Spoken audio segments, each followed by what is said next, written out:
Now, since we are talking of inventory, it makes sense to also talk about warehouses or stores.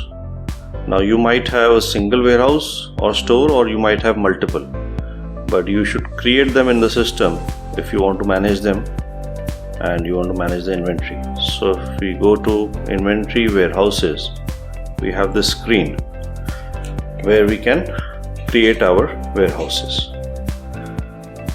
Alright, so let's see what do we have here.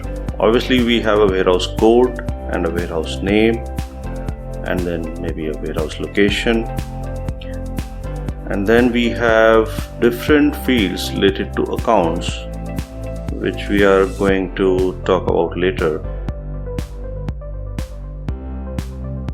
And then we have our address. We can put in the address of this particular warehouse.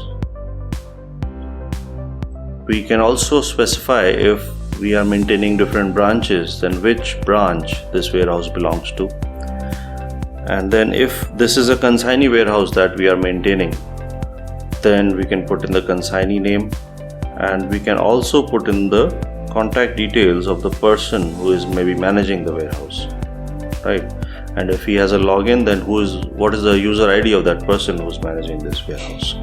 So likewise we can put in the relevant information, but for now let's create a simple warehouse. So I'll put in warehouse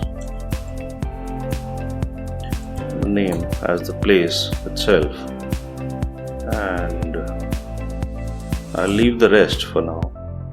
So, and I'll say update.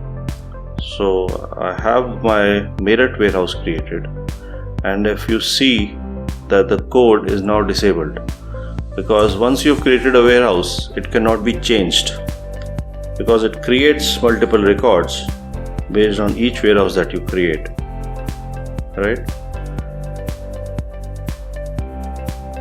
Now this warehouse can subsequently be used in all the transactions and the items and so on.